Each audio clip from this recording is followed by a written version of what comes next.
राधे राधे। जैसे कि आप सभी जानते हैं कि अब योगिनी एकादशी आने वाली है और योगिनी एकादशी आषाढ़ माह के कृष्ण पक्ष में आती है।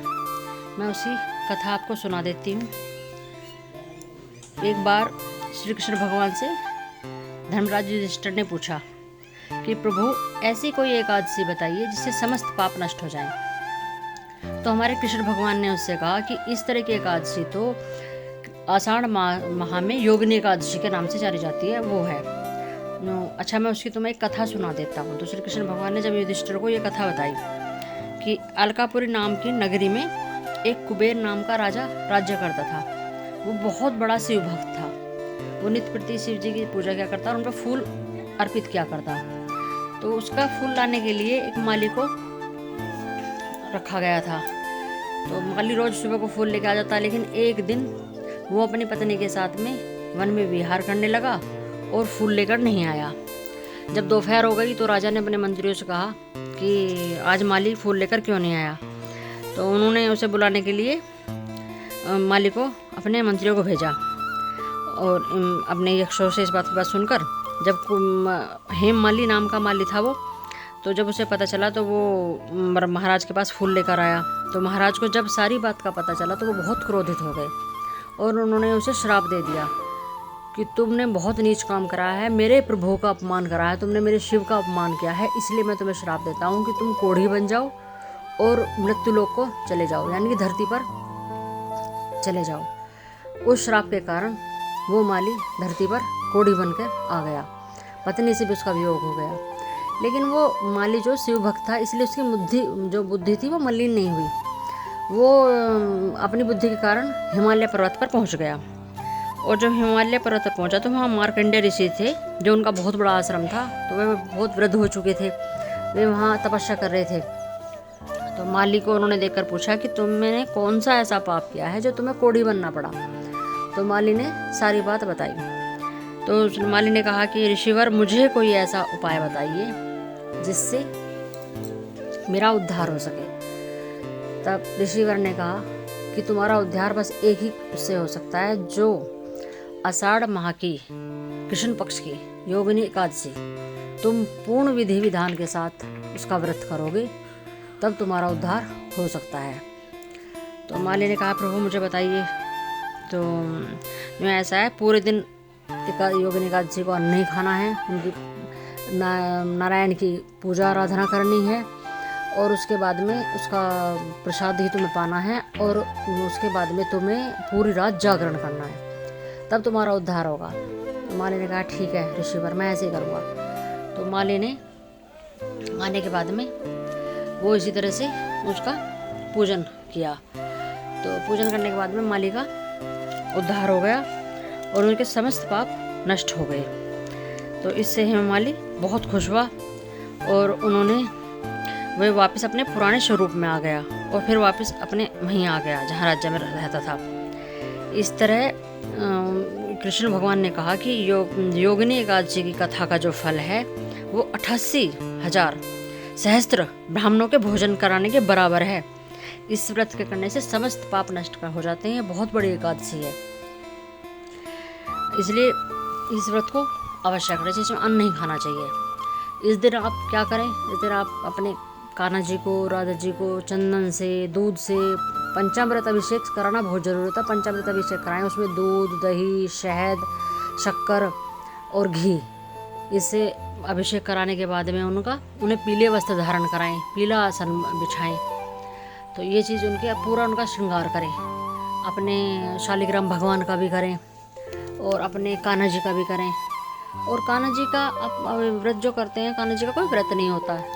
कान्हा जी को तो हम सिर्फ अन्न का भोग नहीं लगाते, बाकी उनका पूरे दिन जो जैसे भी हम भोग लगाते हैं वो लगाना पड़ता है। देखिए, मैं तो अपने कान्हा जी को दिन में को कम से कम 6 बार भोग लगाती हूँ। तो 6 बार भोग में इसी तरह से मैं एकादशी वाले दिन भी उन्हें 6 ही बार भोग लगाती हूँ। 6 से 7 बार हो जाते हैं। उसमें बार बार उन्हें कभी फल दे दिया, कभी दूध दे दिया, कभी मीठी मतलब शरबत दे दिया, कभी मखानों की खीर दे दी।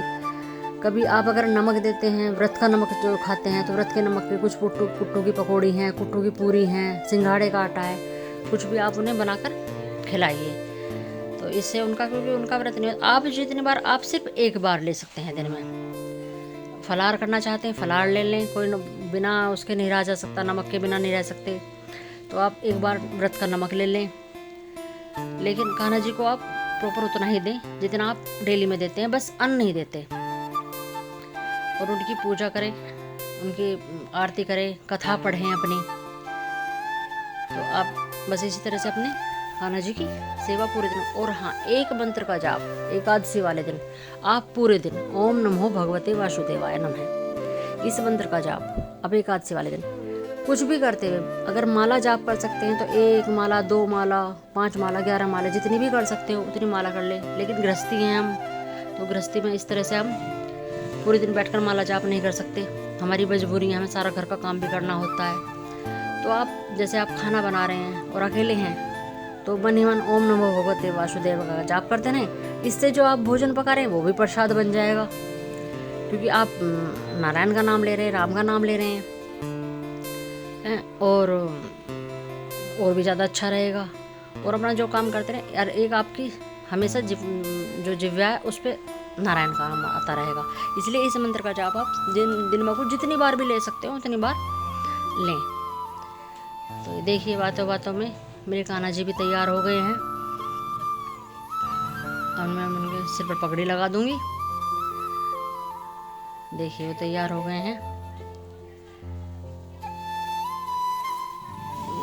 अब मैं कुछ दिनों बाद अपने कान्हा जी के लिए ड्रेस बनाना शुरू करूँगी, तो मैं आपको बताऊँगी। मैं अपने कान्हा के लिए जन्माष्टमी के लिए और हरियाली तीज के लिए इनके लिए ड्रेस बनाऊँगी, तो सुंदर सुंदर। अब जन्माष्टमी की तैयारी भी शुरू होना है, क्योंकि 2 ही महीने बचे हैं जन्माष्टमी के भी। तो जन्माष्टमी की तैयारी भी कुछ थोड़ी थोड़ी चीज़ें बनाना शुरू, मंदिर के लिए डेकोरेशन की चीज़ें, अपने मंदिर को सजाने के लिए, कान्हा जी के रूम को सजाने के लिए चीज़ें। तो ये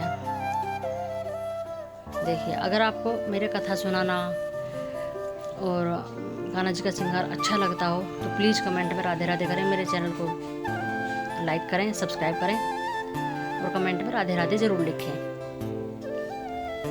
जो भी मुझे पता होता है मैं वो जानकारी आप तक देती हूँ, जितना मुझे पता होता है। लीजिए, मेरे कान्हा जी तैयार हो गए और अब मैं अब इनकी मुरली इनके हाथ में दे दूँगी। और मुरली देने के बाद में फिर मैं इनकी आरती करूँगी।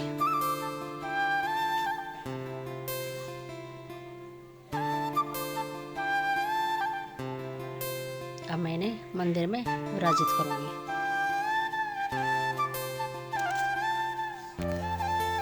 ये इनकी दर्पण सेवा है, जो बहुत ज़रूरी हम रोज़ करते हैं, क्योंकि श्रृंगार करने के बाद में कान्हा जी को दर्पण देखना बहुत अच्छा लगता है, बहुत खुश होते हैं वो।